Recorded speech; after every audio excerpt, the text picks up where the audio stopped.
حسین کے راستے کو، نہ کہ حسین کے نام پہ ہم نے ماتم کرنے ہیں. حسین کا راستہ کیا ہے جس کو ہم نے فالو کرنا ہے؟ اب میں چند چیزیں آپ کو بتاتا ہوں. سب سے پہلا سبق جو ہمیں کربلا میں ملتا ہے کہ عزت اور دین، ایک طرف دنیا ہے.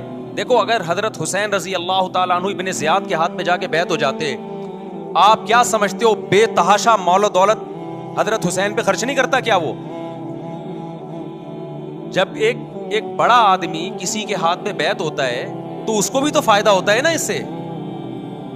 اور کیا حضرت حسین کو یقین نہیں تھا کہ کربلا میں شہید ہو جاؤں گا؟ فتح اور نصرت کی اسباب کی دنیا میں کوئی امید نہیں تھی، مگر آپ نے اہل بیت کو کربلا میں رسوا کرنے پر عزت کی موت کو ترجیح دی ہے. آج اگر آپ میں یہ ظرف ہے کہ آپ عزت کی موت کو ذلت کی زندگی پر ترجیح دیتے ہو تو پھر آپ حسینی ہو. نہیں یہی بات میرا خیال ہے سمجھ. سیدنا حسین کی سخاوت کے واقعات ہیں.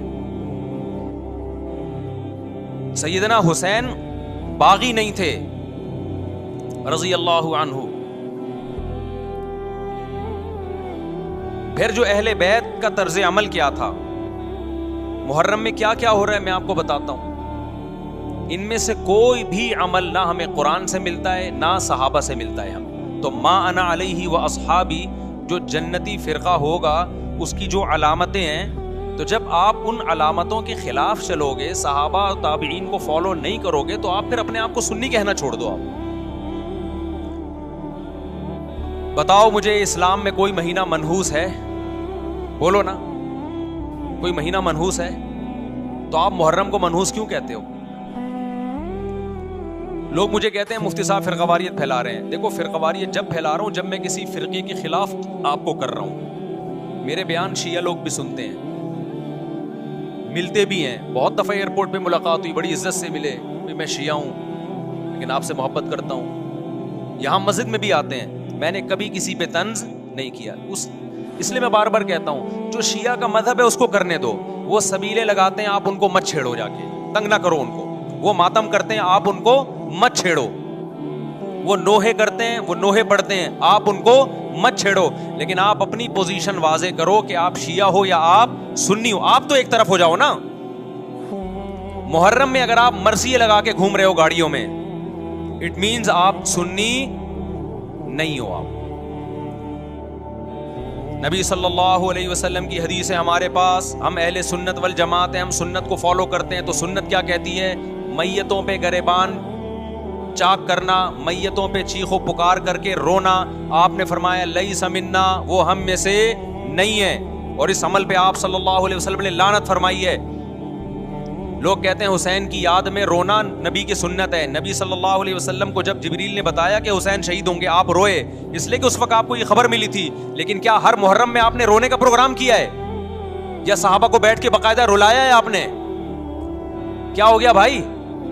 آپ کو بھی جب کربلا کا واقعہ کی خبر ملی آپ کی آنکھوں میں آنسو آ جائے، یہ نیچرل ہے، یہ حسین سے محبت کی علامت. لیکن ہر محرم میں باقاعدہ بٹھا کے رونے کا پروگرام کرنا یہ حسین سے محبت کی علامت نہیں ہے، بلکہ شریعت میں ناجائز ہے یہ غموں کو بڑھانا. یہ کہاں سے جائز ہو گیا؟ حضرت عثمان بھی تو شہید ہوئے تھے، نبی صلی اللہ علیہ وسلم کے داماد تھے. ان کی یاد میں آپ رونے کو سنت کیوں نہیں کہتے؟ ہماری نظر میں حسین کا قتل بھی بہت بڑا ظلم اور سیدنا عثمان کا قتل بھی بہت بڑا ظلم تھا. دونوں مظلوم تھے، دونوں مظلوم شہید تھے. ہمیں دونوں کی شہادت پہ غم ہے، لیکن اب اس غم کو مناتے نہیں ہیں. اسلام میں غم منانا سنت نہیں ہے. دیکھو جعفر طیار رضی اللہ عنہ، نبی کے چچا زاد بھائی، اہل بیت، جب آپ صلی اللہ علیہ وسلم نے ان کو لڑائی کے لیے میدان جنگ میں بھیجا، رومیوں سے لڑائی تھی. حضرت جعفر طیار کی 4 بیویاں تھیں. جب نبی صلی اللہ علیہ وسلم مسجد نبی میں بیٹھے، آپ کو فرشتوں نے اطلاع دی کہ جعفر طیار شہید ہو گئے. آپ صلی اللہ علیہ وسلم کی آنکھوں سے آنسو. یہ آنسو اس وقت نکلے جب عین شہادت کی اطلاع ملی ہے. اس وقت آنسوؤں کا نکلنا محبت کی علامت ہے. آپ نے صحابی رسول کو بھیجا کہ جاؤ آپ کی زوجات کو, بیویوں کو جا کے خبر دو کہ جعفر طیار شہید ہو گئے. کیا قربانی تھی صحابہ کی. آپ ایسے جوان تھے جعفر طیار, خوبصورت جوان. غزوہ بدر میں جب مشرکین مکہ نے یہ نعرہ لگایا کہ حل میں مبارز, 3 سردار آئے, انہوں نے کہا پہلے تمہارے اندر سے 3 بہادر آئیں ہم سے لڑیں. دیکھو عربوں میں یہ ہوتا تھا کہ جب جنگ کے لیے 2 فوجیں آمنے سامنے کھڑی ہوتی تھیں تو پہلے دونوں طرف کے بہادر ترین لوگوں کی لڑائیاں ہوتی تھیں کہ جب تک دونوں میں سے ایک قتل نہیں ہوگا لڑائی شروع نہیں ہوگی. تو آپ کو پتا ہے کہ اس میں بہادر ترین لوگ نکلیں گے نا جو لڑنا جانتے ہوں. مشرکین مکہ کی طرف سے 3 یا 4 بڑے بڑے سردار آئے لڑائی سے پہلے, بدر میں لڑائی سے پہلے. انہوں نے نعرہ لگایا حل میں مبارز, کوئی ہے تم میں جو پہلے ہم سے لڑے. یعنی ادھر سے ہم 3 ہیں تو ادھر سے بھی کتنے چاہیے, 3 بندے. ادھر سے انصار صحابہ آئے. مشرکین مکہ نے کہا لیسو بی اکفائنا, یہ ہمارے جوڑ کے نہیں ہیں, قریشی ہاشمی چاہیے ہمیں, ہمارے نسب کے لوگ ہونے چاہیے. تو ادھر سے نبی صلی اللہ علیہ وسلم نے حضرت علی کو بھیجا اور حضرت جعفر طیار کو بھیجا. جن صحابہ کو بھیجا ان میں حضرت جعفر طیار بھی تھے. حضرت جعفر طیار رضی اللہ تعالیٰ عنہ اور سیدنا علی مقابلے میں غالب آ گئے. خوبصورت صحابی, نجاشی کے سامنے آپ نے تقریر کی ہے, ہجرت کی ہے نا جب حبشہ کی طرف, تو نجاشی نے پوچھا جعفر طیار سے کہ تمہارے پیغمبر جو کلام لے کر آئے ہیں وہ سناؤ. حضرت جعفر طیار رضی اللہ تعالیٰ عنہ نے سورہ مریم پڑھنا شروع کر دی. کاف ہا یا عین صاد ذکر رحمت ربک عبدہ زکریا اذ نادى ربه نداء خفيا قال رب اني وهن العظم مني واشتعل الراس شيبا ولم اكن بدعائك رب شقيا واني خفت الموالي من ورائي وكانت امراتي عاقرا فهب لي من لدنك وليا. ایسی حضرت مریم اور عیسیٰ ابن مریم کی سیرت کو سورہ مریم میں بیان کیا حضرت جعفر طیار نے کہ نجاشی روتے روتے اس کی داڑھی تر, اور جتنے پادری بیٹھے تھے سب کی داڑیاں تر ہو گئی روتے روتے. تو یہ تقریر جو نجاشی کے اسلام کا سبب بنے, بادشاہ کو مسلمان کرنے والے کون تھے, حضرت جعفر طیار. اور آپ کے چھوٹے چھوٹے بچے, 4 جوان بیویاں ہوں, چھوٹے چھوٹے بچے ہوں, اور ایسے میں میدان جنگ میں لڑتے ہوئے شہید ہو جائیں تو پیغمبر اور صحابہ پہ کیا قیامت ٹوٹی ہوگی. لیکن ہمارے نبی صلی اللہ علیہ وسلم کی آنکھوں سے کیا تھے, صرف آنسو موتی کی طرح ٹپک رہے تھے. اور آپ صحابہ کو اطلاع دے رہے تھے کہ جعفر طیار شہید ہو گئے اور جاؤ ان کے گھر والوں کو بتا کے آ جاؤ. کتنی بڑی قربانی ہے یا نہیں ہے. جب خبر دینے والا آپ کی ازواج کو بتا کے آیا کہ جعفر طیار شہید ہو گئے تو آپ کے گھروں سے خواتین کے رونے کی آوازیں آئیں. آپ صلی اللہ علیہ وسلم نے فرمایا ان سے بولو کہ اپنی آواز کو پست کرو. پھر چیخو پکار کی آواز آئی تو آپ نے فرمایا کہ اگر دوبارہ چیخو پکار کی آواز آئے تو ان کے منہ پہ خاک پھینک دو. وہ شہید کی بیوہ تھیں, اور شہید بھی کتنے مقدس, ان کو بھی نبی صلی اللہ علیہ وسلم نے نوحہ کرنے کی اجازت نہیں دی. اس دن جس دن غم پہنچا ہے اس دن بھی چیخو پکار کی اجازت نہیں دی ہے. تو آپ بتاؤ اگلے سال اس تاریخ کو چیخو پکار کی کیسے اجازت مل جاتی. نہیں آئی میرا خیال ہے بات سمجھ میں. جب غم پہنچا ہے اس وقت چیخنے چلانے کی اجازت نہیں ہے. چھوٹے چھوٹے یتیم بچے, حضرت جعفر طیار کے چھوٹے چھوٹے یتیم بچے, کتنا غم ہوتا ہے جب چھوٹے چھوٹے بچے ان کا باپ دنیا سے چلا جائے, کتنا ترس آتا ہے ان کے اوپر. تو ہمارے نبی کو بھی ان یتیم بچوں پہ بھی ترس آیا, ان بیواؤں پہ بھی ترس آیا. لیکن نہ نبی صلی اللہ علیہ وسلم چیخو پکار کر کے خود روئے اور نہ آپ نے ان کی ازواج کو رونے کی اجازت دی ہے. سمجھ میں نہیں آ رہی میرا خیال ہے بات. میرا مقصد شیعوں پہ طنز کرنا نہیں ہے, ان کا جو مذہب ہے ان کو اس پہ چلنے دو. میرا مقصد ہے آپ اپنی پوزیشن واضح کرو کہ آپ ادھر ہو یا ادھر ہو. کسی کو تنگ مت کرو, نہ کسی پہ فتوے لگاؤ کفر اسلام کے. نہ کسی کو جہنمی قرار دو. اپنی پوزیشن آپ فیصلہ کرو کہ آپ اگر ادھر جانا ہے تو پورے ادھر چلے جاؤ. پھر یہ آدھا تیتر آدھا بٹیر والا معاملہ مت کرو. وہ ان کا مذہب ہے بھائی, ان کے علماء ان کو بتاتے ہیں کہ محرم میں کالے کپڑے پہننے ہیں, محرم میں ماتم کرنا ہے, محرم میں کو منحوس سمجھنا ہے, اس میں شادی بیاہ نہیں کرنا. ان کے علماء ان کو بتاتے ہیں, ان کو چلنے دو اس پر. دنیا میں بہت سے فرقے ہیں, بہت سے مذہب ہیں. ہم کسی کو نہ ختم کر سکتے ہیں, نہ کسی کے خلاف نفرت پیدا کر سکتے ہیں. اس سے کوئی چیز حاصل نہیں ہوگی. کسی سے نفرت کرنے کی ضرورت نہیں, کسی پہ فتوے لگانے کی ضرورت نہیں, لیکن آپ کو اپنی پوزیشن واضح کرنی پڑے گی کہ میں کہاں کھڑا ہوا ہوں. اگر آپ سنی ہو تو پھر اہل سنت والجماعت صحابہ تابعین کو فالو کرتے ہیں, حدیث کو فالو کرتے ہیں. اور حدیث میں ہمیں ماتم کرنا, نوحہ کرنا, گریبان چاک کرنا اس کی پرمیشن نہیں ہے, بلکہ اس سے روکا گیا ہے. اس عمل کو حرام اور ناجائز قرار دیا گیا ہے. بات آ رہی ہے سمجھ میں؟ باقی جو شیعہ حضرات کرتے ہیں, ہمارے دوست ہیں شیعہ, میں مذاق میں نہیں کہہ رہا, ملتے ہیں ہم سے, میں کبھی ان سے مذہب کے ٹاپک پہ بات نہیں کرتا, نہ ان کو کبھی چھیڑتا ہوں کہ آپ یہ کیوں کر رہے ہو, یہ کیوں نہیں کر رہے. بھائی اس کا مذہب ہے, وہ اس کا فرقہ ہے, جو کرنے دو اس کو, ہم نہیں کرتے, کیونکہ ہم اہل سنت والجماعت میں. سمجھ میں آ رہی ہے بات کہ نہیں آ رہی؟ پھر ربیع الاول کا مہینہ آئے گا, اس میں بھی آپ اپنی پوزیشن واضح کرو کہ آپ ادھر ہو یا ادھر ہو. دو فرقے ہیں, دیوبندی بریلوی. میں نہیں کہہ رہا کہ کون جنتی کون جہنمی, لیکن بر صغیر میں جن کو دیوبندی کہا جاتا ہے وہ نظر و نیاز تیجے 40 میں کے قائل بولو نہیں ہے. ان کی کتابوں میں لکھا ہوا ہے, وہ اس کے قائل نہیں. اگر کوئی بزرگ ان میں قائل گزرا بھی ہے تو وہ اس کا ذاتی تفرد ہے, اس کو علماء نے فالو نہیں کیا, اس کو ان کی اجتہادی غلطی قرار دیا ہے. ربیع الاول میں جلوس نکالنا یا مزار بنانا یا مزاروں پہ جانا اس نیت سے کہ وہاں جا کے ہم کوئی قوالی پڑھیں گے یا کچھ بھی, ہمارے ہاں قبرستان جانا صرف اس لیے ہے کہ آخرت کی یاد تازہ ہو, بس. اس کے علاوہ اور کوئی کانسیپٹ نہیں ہے. ہمارے ہاں قبر ایک بالش سے زیادہ اونچی بنانا جائز بولو نا نہیں ہے. قبر پکی کرنا جائز نہیں ہے. تیجے 40 میں کرنا جائز بولو نہیں. آج ایک صاحب آئے, کہنے لگے میری ساس کا 40واں ہے, فجر میں کہنے لگے مجھے, کہہ رہے میں نہیں گیا تو بڑا مسئلہ ہو جائے گا.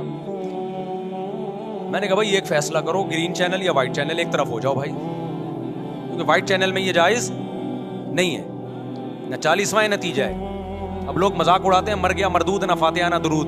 بھائی کچھ بھی کہتے رہو تو پھر پورے ادھر کو ہو جاؤ, یا تو پورے وائٹ ہو جاؤ یا پورے کیا ہو جاؤ, پورے گرین ہو جاؤ. پھر تیجا بھی کرو, 40واں بھی کرو, برسی بھی کرو, اور پھر اس کے بعد جھنڈے بھی لگاؤ ہرے رنگ کے. میں نہیں کہہ رہا دیوبندی صحیح ہے یا بریلوی صحیح ہے, دیکھو میں یہ بحث نہیں کر رہا, میری بات کو غلط نہ لے کے جانا. میں کہہ رہا ہوں آپ اپنی پوزیشن واضح کرو, صحیح غلط تو اگلا مرحلہ ہے. آپ کیا ہو, آپ کو تو یہ نہیں پتا چل رہا. آپ ربیع الاول میں ہرے جھنڈے لے کے گھوم رہے ہو, رمضان میں آپ وائٹ چینل بنے ہوئے ہو, محرم میں آپ بلیک چینل بنے ہوئے ہو, تو پتہ ہی نہیں چل رہا تو ہے کیا بھائی.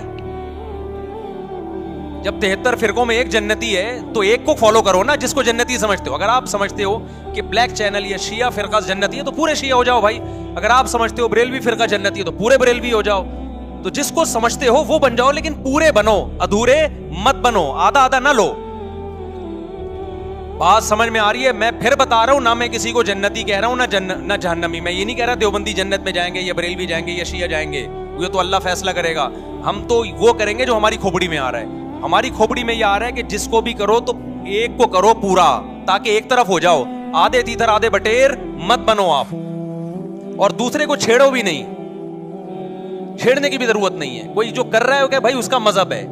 دیکھو ہندو مندر میں جاتا ہے نا, ہماری رائے کے مطابق صحیح کر رہا ہے غلط کر رہا ہے, لیکن ہم چھیڑتے ہیں کیا؟ اسلام نے اجازت دی اس کو چھیڑنے کی کہ ہندو جا رہا ہے اس کو پکڑ کے لا کیوں جا رہا ہے بھائی؟ اسلام بولا بھائی لکم دینکم ولی دین, تمہارے لیے تمہارا دین, ہمارے لیے ہمارا دین. لا اکراہ فی الدین, دین میں زبردستی نہیں ہے, جو کر رہا ہے اس کو کرنے دو. تبھی اسلامی تاریخ میں کوئی ایک مندر بھی ہمارے علم میں نہیں ہے کہ اس میں ہندوؤں پہ پابندی لگی ہو کہ مندر نہیں جا سکتے. جب تک اسلامی حکومتیں رہی ہیں, ہندوستان میں 1000 سال مسلمانوں نے حکومت کی ہے. اگر ہندوؤں کو مندر جانے سے روک دیتے تو آج یہ مندر ختم ہوتے. اسلامی حکومت جب ختم ہوئی ہے تو بھی مندر, لاکھوں کی تعداد میں مندر تھے. اسلام مسجد جانے کا حکم دیتا ہے یا چرچ جانے کا؟ بولو. مسجد. چرچ جانے کو غلط سمجھتا ہے کیونکہ وہاں غیر اللہ کی, عیسیٰ ابن مریم کی عبادت ہو رہی ہے. لیکن کیا اسلام آپ کو پرمیشن دیتا ہے کہ کوئی عیسائی چرچ جا رہا ہو تو آپ اس کو روکو کہ تو کیوں جا رہا ہے بے, مسجد میں آ؟ اجازت دیتا ہے؟ یا اسلام یہ کہتا ہے کہ اس سے بدتمیزی شروع کر دو آپ؟ بولو کیا ہو گیا؟ آپ کو سبق یاد کرا رہا ہوں میں. بدتمیزی شروع کر دو. یا اسلام یہ اجازت دیتا ہے کہ اس سے اچھا سلوک نہ کرو؟ قطعاً اجازت نہیں, بلکہ قرآن تو کہہ رہے ہیں ان اللہ یحب المقسطین, جو غیر مسلم تم سے لڑ نہیں رہے میدان جنگ میں, ان سے تمہیں اچھا سلوک کرنا پڑے گا, کیونکہ اللہ اچھا سلوک کرنے والوں کو پسند کرتا ہے. صحابہ کرام غیر مسلموں کو بھی ہدیے دیا کرتے تھے, نبی صلی اللہ علیہ وسلم نے یہودیوں کو بھی ہدیے دیے. تو جو مذہب اسلام کی طرف منسوب نہیں ہے, جب ہمیں ان سے اچھے سلوک کا حکم ہے, تو جو مذہب اسلام کی طرف منسوب ہیں, قطع نظر اس سے کہ وہ اس دعوے میں سچے ہیں یا جھوٹے, یہ تو بحث ایک الگ ہے, لیکن نسبت کس کی طرف کر رہے ہیں؟ اسلام کی طرف. تو ہمیں ان سے بدتمیزی بدسلوکی کی کہاں سے اجازت ہوگی؟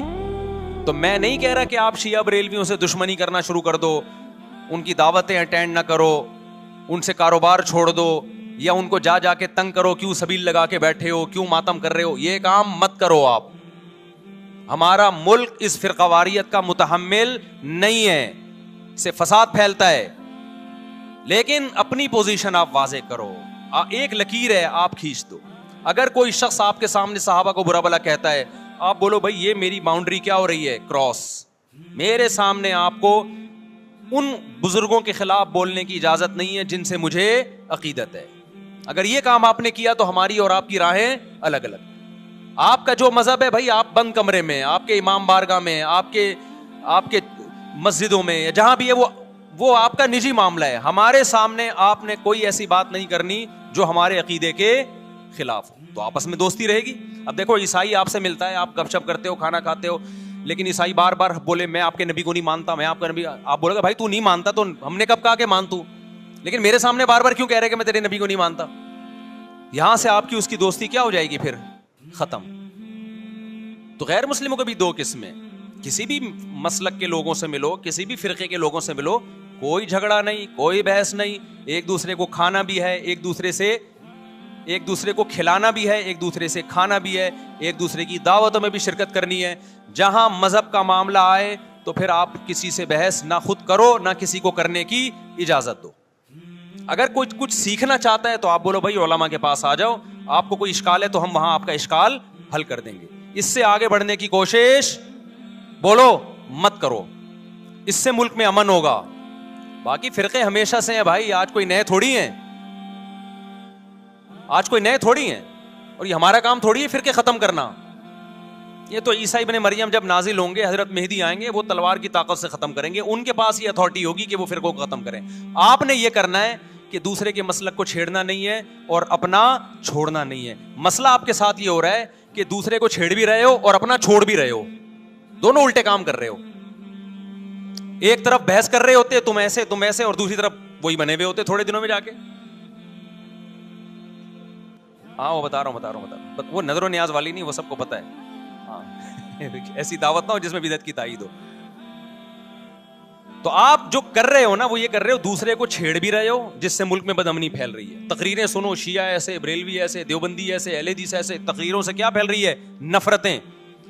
اور پھر محرم میں آپ خود شیعہ بنے ہوئے ہوتے ہو, ربیع الاول میں آپ گرین چینل بنے ہوئے ہوتے ہو, اور رمضان میں آپ وائٹ چینل بنے ہوئے ہوتے ہو. سعودی عرب میں سارے وائٹ ہو جاتے ہیں جا کے, سعودی عرب جو بھی جاتا ہے سارا وائٹ چینل. پیغمبر کی قبر پہ کوئی دھمال نہیں, کوئی قوالیاں نہیں, وہاں کھڑے ہوں گے تمیز سے سلام پیش کر کے آگے نکل جائیں.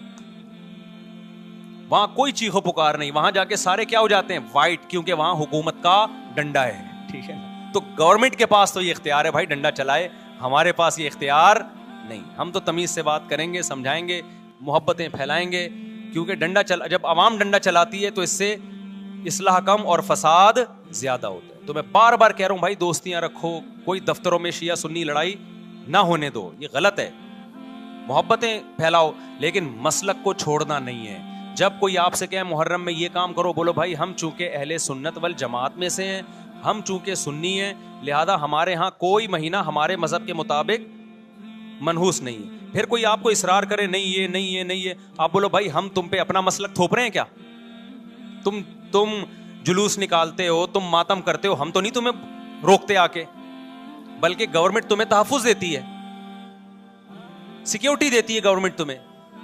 تو جب ہم اپنا مسلک تم پہ نہیں تھوپتے تو تم اپنا مسلک ہم پہ کیوں تھوپ رہے ہو بھائی؟ تو ہم محرم میں بھی شادی کریں گے, ربیع الاول میں بھی کریں گے, سفر میں بھی کریں گے, رمضان میں بھی کریں گے.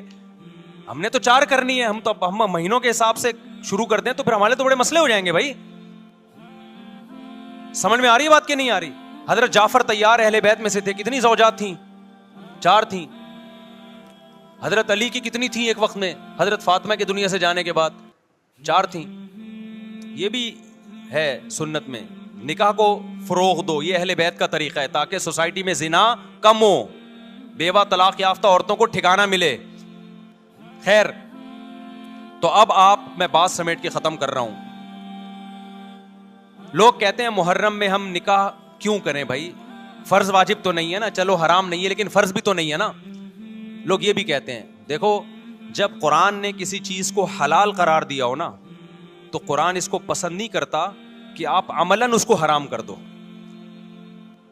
دیکھو مشرکین مکہ کیا کرتے تھے, بتوں کے نام پہ جانور چھوڑتے تھے, پھر ان کا گوشت نہیں کھاتے تھے. اللہ نے فرمایا کہ تم نے خدا کی حلال کردہ چیز کو کیسے حرام کر دیا تم نے. نبی صلی اللہ علیہ وسلم نے قسم اٹھائی میں شہد نہیں کھاؤں گا. آپ نے فرمایا لما تحرم ما احل اللہ لک, اے نبی جو چیز اللہ نے آپ کے لیے حلال کر دی آپ کیسے اپنے اوپر حرام کر رہے ہیں. اس سے پتہ چلتا ہے کہ اگر آپ محرم میں نکاح کرنا چاہتے ہیں لیکن آپ یہ سوچ کے ڈیلے کر دیتے ہیں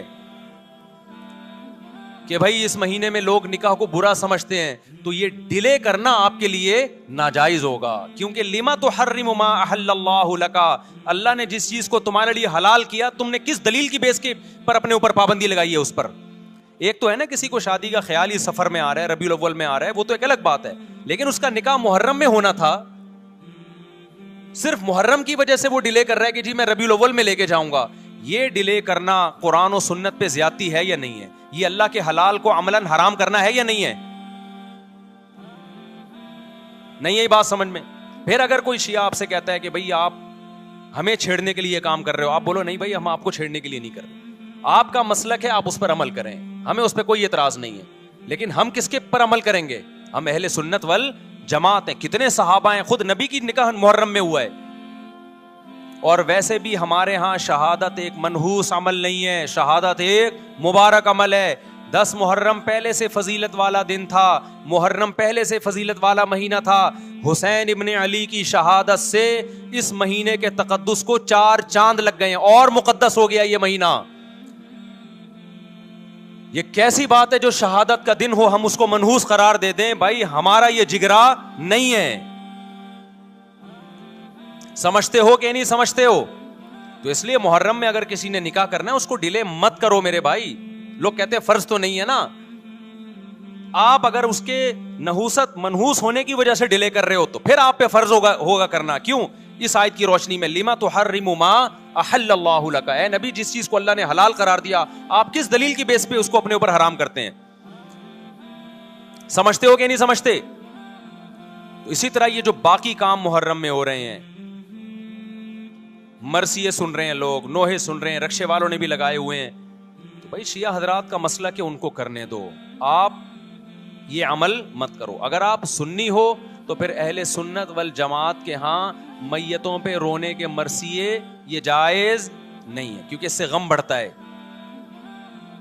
ہمارے نبی نے جعفر طیار رضی اللہ عنہ کی زوجہ کو, جن کا حقیقی غم تھا اس وقت, ان کو نہیں رونے دیا. تو ہمیں کیسے آپ صلی اللہ علیہ وسلم چیخو پکار کی اجازت دیں گے؟ اسی طرح محرم میں سبیلیں لگانا, اس کی بھی کوئی دلیل نہیں ہے. سیدنا حسین ابن علی تو پیاس ظلم سے شہید ہوئے, وہ ایک طرف آپ کہتے ہیں وہ پیاسے تھے, ان کو پانی نہیں ملا, دوسری طرف آپ اس دن میں لوگوں کو پانی پلا رہے ہیں, تو اس کی لاجک بھی نہیں بنتی کوئی. اسلام نے 10 محرم کو روزے کا دن قرار دیا. روزہ اور سبیل جمع نہیں ہو سکتے. سمجھتے ہو کہ نہیں سمجھتے؟ آپ کہہ سکتے ہیں کسی کو پانی پلانے پر کون پابندی لگا سکتا ہے؟ پانی پلاؤ بھائی پورے سال, اسپیسیفک ان دنوں میں کیوں پلا رہے ہیں آپ؟ تو جو شیعہ حضرات ہیں ان کا مسلک ہے, ان کو کرنے دیں. میں بار بار اس لیے کہہ رہا ہوں ایسا نہ ہو چھیڑ چھاڑ شروع کر دے جا کے. پہلے ہی ملک میں لڑائیاں بہت ہو رہی ہیں, دوبارہ ایک نئی جا کے بتا یہاں بھی سبیل لگی ہوئی ہے, جا کے ان کو چھیڑنا شروع کر دو. سبیل کیوں لگا؟ چھیڑنے کی اجازت نہیں ہے کسی کو. آپ نہ لگائیں نہ پیئیں. بولے بھائی ہمارے لیے محرم ایسا ہے جیسے دوسرے مہینے ہوتے ہیں. 4 مہینے محترم ہے, محرم, رجب, ذیقعدہ, ذی الحجہ. تو جتنا ذیقعدہ ذی الحجہ ہے اتنا ہی محرم اور رجب ہے. تو جیسے ان مہینوں میں نارمل رہتے ہو, اسی ان میں بھی ہم نے ایسے ہی رہنا ہے. سمجھتے ہو کہ نہیں سمجھتے ہو؟ اور حلیم کی دیگیں مت پکاؤ محرم کی راتوں میں. حلیم کھا سکتے ہو جب چاہو, اس خاص ان دنوں میں. اور ویسے بھی جو لوگ پوری رات حلیم کے دیگڑے میں گھوٹے لگاتے ہیں, صبح روزہ نہیں رکھتے ہو. کیا خیال ہے جب آپ پوری رات دیگڑے میں گھومتے رہو گے؟ دیکھا نہیں, یہ پوری رات دیکھ کے اندر گھومتے رہتے ہیں جیسے موت کے کنویں میں نہیں بائک چلاتا بندہ.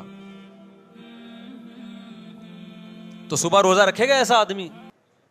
تو یہ ساری چیزیں آپ کو اس کام سے روکتی ہیں جو سنت سے ثابت. تو اللہ تعالی ہمیں محرم میں وہ کچھ کرنے کی توفیق عطا فرمائے جس کی ہمیں اللہ, اس کے رسول اور صحابہ نے پرمیشن دی ہے, اور